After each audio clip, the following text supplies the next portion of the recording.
Ahoy Captains, it's Vaz again with another video from World of Warships Legends. And today we are playing a Let's Play in the Gadjah Mada. This is a Pan-Asian Tier 6 Tech Tree Destroyer. And we're in a match of domination on the map Sea of Fortune. We're gonna go right to it, see what we can do. While we're doing that, let's talk a little bit about this ship, because it is kind of interesting. Consumable wise, you have a choice. You either get 4 smokes or 2 radars. Now for me, I feel like when you're playing solo, the smokes are kind of a no-brainer, especially because you get 4. If you only got 2, I think it would be an easier choice. You'd probably go with the radar. But because you get 4 of the damn things, it really gives you an advantage over other destroyers. I mean, they're not super short duration or anything, they're pretty average. And maybe the reason why I like them the most is that they reload in half the time as compared to other destroyers. I think the only time I'd use the radar, and in this situation I would definitely use it, is if I were in a division. It only spots ships at 7.5 kilometers, but if you had another destroyer in your division, or maybe a smoke cruiser, then you'd have all kinds of tools at your disposal for countering enemy destroyers.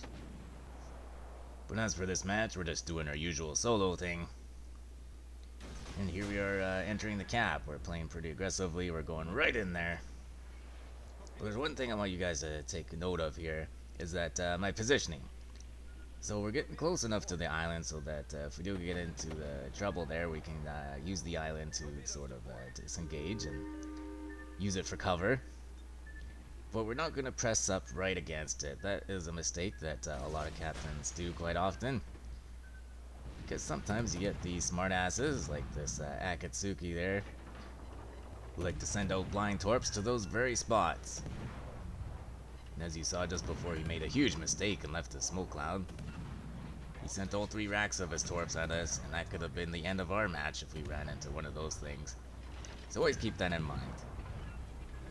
So now we've gone ahead and popped our first smoke in the match because that Akatsuki makes another huge mistake. After he escaped our detection, the guy started popping off his guns. He actually dropped detectability for a second there. And so that means he was detected for our other ships. And because we had 3 battleships in front of us, and we were fully broadside, we thought maybe we should pop our smoke and limit our incoming damage. Man, I was so happy to see that Akatsuki die. You saw me give the 3 check marks. I didn't think any of my teammates were shooting at him at first, but in fact they were. And one of them polished him off. And yeah, that could have been a 6 kill for us. But at that point, I didn't have any kills and I didn't care. We just want to get the torpedo boats off of the board. Because what's the most important thing in this game? It's winning. And how do you win? You eliminate the small ships first. Meanwhile, one of our torpedoes there actually did hit the Normandy. I think we launched those way back before we even spotted the Akatsuki. And I don't know what happened, but it caused flooding on him, and that flood was a permanent flood. And he ended up flooding out, so that gives us our first kill of the match. Sorry about the change in audio if you noticed it. I had to pause the video. I didn't quite have enough time to record as I thought I did. And right now we have the opportunity to record in a different room, one that has a little less echo than the stupid living room I have with high ceilings. Anyways, now we're off to track down a couple more of these battleships here. The Warships pushing in. Our torpedoes have reloaded, so we're going to launch a couple of torps towards his direction. Now our path was nice and clear there without the destroyer and that other battleship. So we smelled a little bit of blood in the water there. We headed right for him. Unfortunately, we didn't line them up as well as we really wanted to. And I think he's going to dodge them all here. So just in case he does dodge them all, we do have a backup plan. We are going to play it a little bit patient here. We do have the point lead. Unfortunately, we're about to lose a ship or 2, I think. And things are going to flip back in the direction of the enemy, actually. But the thing about the Gadjah Mada is that it has those 4 smoke screens. So that backup plan that we were alluding to is to pop a smoke and start firing our guns at this Warspite. Now the thing about the Gadjah Mada is that the firing angles on this ship are atrocious. They're probably some of the worst firing angles for a destroyer in the entire game. Now to get a full broadside, to get all three of your guns on target, I should say, you gotta be pretty much fully 90 degrees. You pretty much gotta be flat towards your target to get all your guns off. When you're firing, from behind, which is the way I like to because of how you need to have an escape plan, you pretty much can't. You gotta be fully flat. But if you're facing a little bit more forward towards your target, then you can have a little bit of an advantageous angle. But for the most part, it's tough.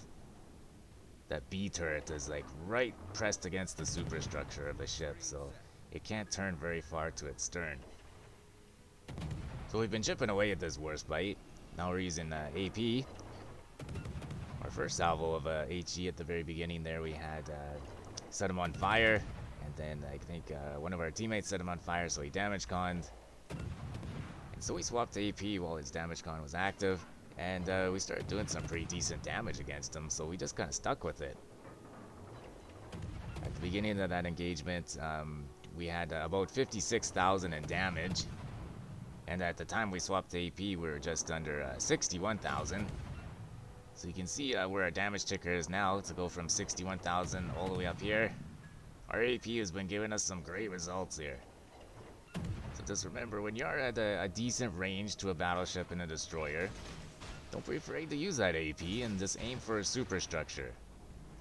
When I say aim for the superstructure, aim right at the deck line. So your shells hit the bottom of the superstructure or even the top part of the deck. Or the deck line. Thereabouts, you know what I'm trying to say. But yeah, it was a bit of a race there to see who would finish off that Warspite. But luckily for us, we were able to finish him off. That netted us our second kill of the match. And we're up over 82,000 in damage. So yeah, we were able to chip away 26,000 in damage on that Warspite with just using our guns alone, which is, sometimes that seems pretty crazy to me, but, if you just stick with it, it really adds up. The other thing about this ship that I found was interesting is a little bit of its actual history.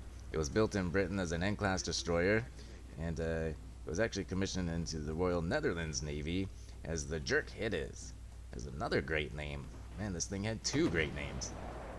And it spent the duration of World War II in the Netherlands Navy, but then in 1951 it was transferred to Indonesia to become its flagship boat, the Gadjah Mada.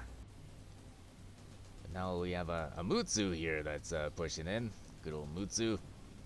So now what we're going to do is we're going to circle around and try to shadow this Mutsu.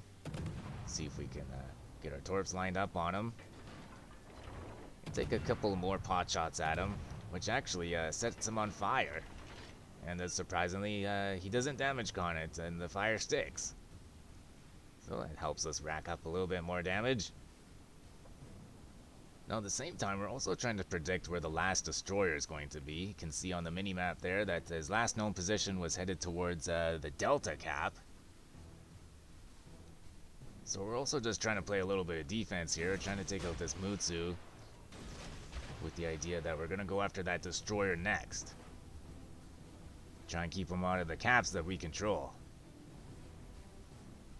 So there you go, our torps reloaded, and we lined them up on the Mutsu. We did a widespread just to make sure that he didn't speed up or slow down.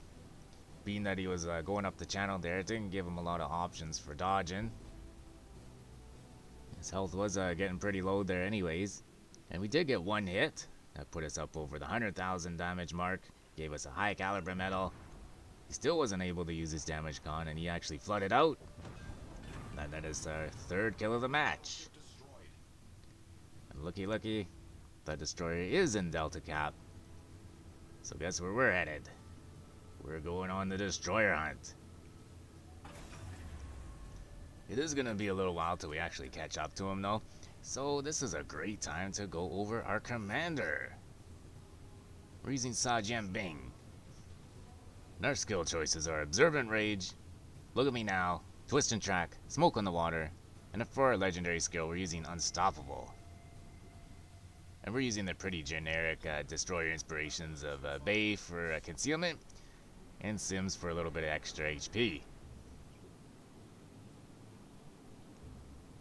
Well, unfortunately, we're not going to be able to get into the Delta Cap before the destroyer ends up capping it. It's the Tier 5 German tech tree ship Gadjah. He's on the other side of the island. I don't know what was spotting him just there. Maybe our battleship. He strangely drops a smoke screen. That's going to be a very fatal decision on his part. Now, while we're going in there, we're actually within range of the Mackinson. Gadjah Mada has a pretty long range for its guns, for a tier 6. And so we get into this cap and we start capping it. I guess the Gadjah left the cap. Got scared off by our battleship, so good job by our teammate there. We're actually able to light the Mackinson on fire, and that fire's sticking, so there goes our damage ticker up higher again. So quite a bit of luck in this match when it came to damage anyways. A lot of these inexperienced battleship players using their damage cons improperly, or maybe properly, I don't know. You know, if you have a single fire, you should just let it burn, right? What's kind of funny as we come around the island there, we're able to actually use the Gadjah's smoke screen and take some shots at the Mackinson and remain undetected. I think the Gadjah actually did spot us for a second. He's headed over to the Mackinson. It looks like he's trying to help him with will to rebuild, actually. But then he ends up right face to face with our battleship again. And so he has to turn away from him. He actually ends up killing this Tennessee. And that allows him to drop his detectability. We've finished capping the Delta capsule.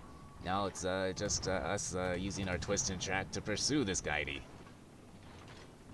But what's really nice there is the Tennessee had actually lit the Mackinson on fire, maybe with the secondaries or such. And he's able to take him out with just the flesh rune medal. That leaves us 2 versus 2. 2 destroyers versus a Gadjah and a Pensacola. And oof, that Gadjah pops up on our screen again there. I think his detection was like 5.9 or maybe 6 kilometers. Yuck, he has not set his ship up for success at all. No camo on that thing either. Like I said earlier, when he was in the Delta Cap and he got spotted, he wasted his smoke screen, and so, you know, that's gonna be his downfall, because we're gonna just mess him up. You can see the frontward firing angles of the Gadjah Mada much better than the reverse firing angles. But we gotta bob and weave, because not only is the Gadjah returning fire on us, but the Pensacola is closing in on us too. And yep, that Pensacola, he smacked us pretty hard.